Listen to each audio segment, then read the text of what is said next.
This is genocide, not war, genocide. Israel has now warned 1.1 million Palestinians to move south for their own safety. 10, the worst single mass killing of Palestinians in the Israel-Gaza war so far. Hundreds are dead after a blast at a hospital. The Israeli army's first response said hospitals were highly sensitive and not targets of its military, and urged caution about what it called the unverified claims of a terrorist organization. जय Hind. Israel Hamas युद्ध में अब तक लगभग 8,000 लोग मारे जा चुके हैं, जिसमें से 6500 गाजा के। गाजा हेल्थ मिनिस्ट्री के अनुसार मरने वालों में 35 से 40% बच्चे हैं। 7 अक्टूबर 2023 को अचानक हमास ने इजराइल पर 5,000 रॉकेट दाग दिए थे और लगभग 222 लोगों को बंधक बना लिया था। इसके तुरंत बाद इजराइल को इंटरनेशनल लेवल पर अच्छा खासा सपोर्ट मिला और इजराइल ने गाजा पट्टी के आतंकवादी समूह हमास पर हमला कर दिया। इजराइल को पश्चिमी देशों का फुल सपोर्ट है। इस बात का अंदाजा अमेरिका और फ्रांस के राष्ट्रपति की इजरायली विजिट से लगाया जा सकता है। Joe Biden, the US president, has landed in Israel in the midst of this escalating situation with tensions so high across the region. लेकिन 20 दिन की लड़ाई के बाद हालात बदलते नजर आ रहे हैं। इजराइल ने इस युद्ध में सारे इंटरनेशनल लॉज तोड़ दिए हैं, जैसे कि बिजली, पानी, खाना और दवाइयां। इस तरह की मदद संपूर्ण रूप से गाजा तक नहीं पहुंच पा रही। युद्ध में मारे जाने वालों में बच्चे, महिलाएं और बुजुर्गों की संख्या ज्यादा है। हॉस्पिटल में दवाइयों की मदद पहुंचने की बजाय बमबारी हुई,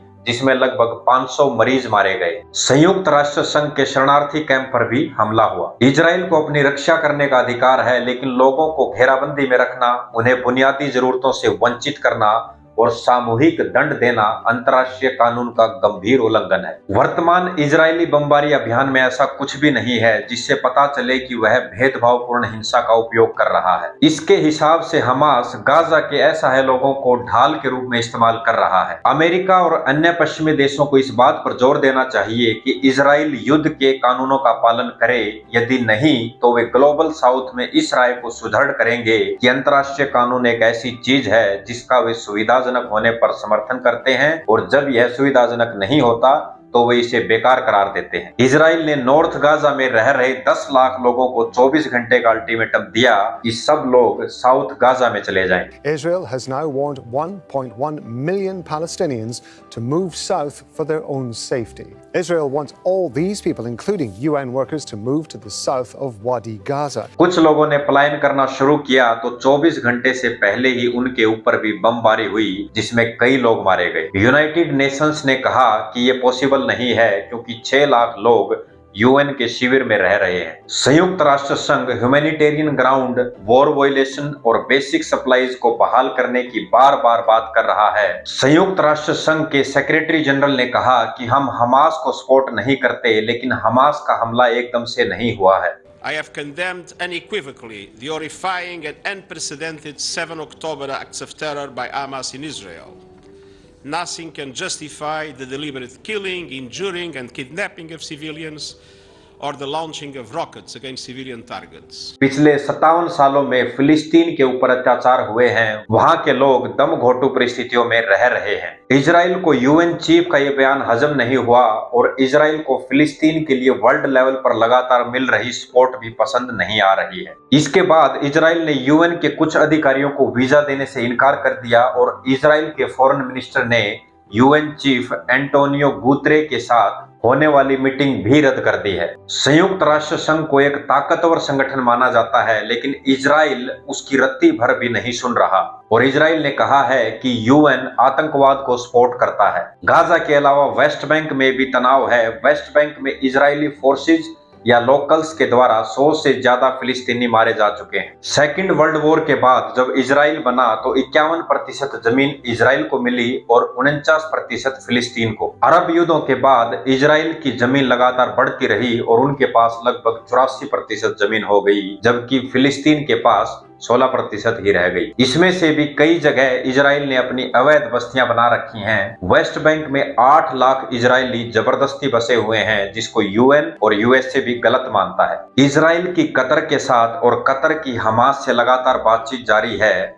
जिसमें इजराइल के प्रयास हैं कि उसके बंधकों को छुड़वाया जाए। इजरायली मिलिट्री के अकॉर्डिंग 222 लोग हमास के पास बंधक हैं, जिसमें से 4 लोग ही वापस आ पाए। यहाँ पर हमें हिजबुल्लाह के बारे में भी जानना जरूरी है। हिजबुल्लाह लेबनान का मिलिटेंट ग्रुप है जो हमास को सपोर्ट करता है। इजराइल ने लेबनान की साइड अपनी सुरक्षा बढ़ा दी है और हिजबुल्लाह को सख्त वार्निंग दी है कि यदि बीच में आए तो परिणाम गंभीर हो सकते हैं। ईरान की तरफ से हमास को सपोर्ट ना मिले, इसीलिए इजराइल ने सीरिया के 2 एयरपोर्ट पर भारी बमबारी की और उनको ठप कर दिया।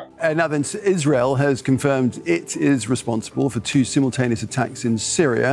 One targeted Aleppo International Airport, which is currently out of service. The other strike hit the capital Damascus Airport. In fact, America के पूर्व राष्ट्रपति ओबामा ने कहा है कि अगर ऐसा ही चलता रहा तो इजराइल बहुत जल्दी ग्लोबल सपोर्ट खो देगा। वहीं लीबिया की पार्लियामेंट ने वहां की सरकार से आग्रह किया है कि जो देश इजराइल को सपोर्ट कर रहे हैं उनको तेल ना बेचा जाए। और इसके अलावा यूके, यूएसए, इटली और फ्रांस के एम्बेसडर को जीनोसाइड का आरोप लगाते हुए लीबिया से निकाल दिया। हालांकि लीबिया तेल का बहुत बड़ा एक्सपोर्टर नहीं है, लेकिन इस डिसीजन का बाकी अरब देशों पर सिंबॉलिक इंपैक्ट पड़ेगा कि भाई हमने तो कर दिया है, तुम क्या कर रहे हो फिलिस्तीन के लिए। इजराइल ने भारत से रिक्वेस्ट की है कि भारत हमास को एक टेररिस्ट ऑर्गेनाइजेशन घोषित करे। अगर ऐसा होता है तो चारों तरफ से घिर रहे इजराइल के लिए ये प्लस पॉइंट होगा। काफी लोगों को अभी तक इजराइल हमास युद्ध पर भारत सरकार की पोजीशन ही समझ नहीं आई है। उसका कारण है भारत सरकार का दोहरा मापदंड। जो लोग भारत में फिलिस्तीन के फेवर में प्रदर्शन करते हैं उनको गिरफ्तार करके उन पर कार्यवाही कर रहे हैं। वहीं दूसरी तरफ गाजा में दवाइयां, तरपाल और अन्य इक्विपमेंट भेजकर उनकी मदद कर रहे हैं। आर रविंदर यूएन में भारत के प्रतिनिधि हैं। उनके अनुसार हम हमारे बीच बायलैटरल डेवलपमेंट पार्टनरशिप के तहत फिलिस्तीनी लोगों की मदद करना जारी रखेंगे। इस मुश्किल वक्त में भारत फिलिस्तीन के लोगों के लिए मानवीय सहायता भेजता रहेगा। Mr. President, we have also expressed deep shock at the tragic loss of lives at the Al-Ahli Hospital in Gaza, where several hundreds of civilian casualties have occurred and thousands injured. India has always supported a negotiated 2-state solution to the Israel-Palestine issue, leading to the establishment of a sovereign, independent and viable state of Palestine, living within secure and recognized borders side by side in peace with Israel. हम किसी भी तरीके से Hamas के किए गए जघन्य अपराध को सपोर्ट नहीं करते, लेकिन गाजा में हमास के प्रभाव को हटाने या कम करने के लिए सैन्य और राजनीतिक दोनों समाधानों की आवश्यकता है। सबसे पहले उन्हें यह सुनिश्चित करना होगा कि उनकी जवाबी कार्रवाई केवल हमास पर लक्षित हो, उनके लोगों पर नहीं। बड़े पैमाने पर फिलिस्तीनी नागरिकों की मौतें केवल हिंसा के चक्कर को बढ़ावा देंगी। जहां पर मानवाधिकार उल्लंघन हो रहे हों, ऐसे में कोई भी देश या पार्टी इंसान से ऊपर नहीं हो सकता। इजराइल ने यूएसए के कहने पर ग्राउंड इन्वेजन कुछ समय के लिए रोक दिया है। अगर जमीन से इजरायली सेना प्रवेश करती है गाजा के अंदर तो नुकसान और भी भयावह हो सकता है। सारी घटनाओं के बीच बार बार दिमाग में एक बात आ रही है कि मोसाद दुनिया के बेहतरीन एजेंसीज में से एक है। इजिप्ट और यूएस ने भी हमले से पहले मोसाद को अवगत कराया था, उसके बावजूद हमला हुआ। कहीं दाल में कुछ काला तो नहीं। वीडियो इंफॉर्मेटिव लगा हो तो चैनल को सब्सक्राइब करना ना भूलें। जय हिंद।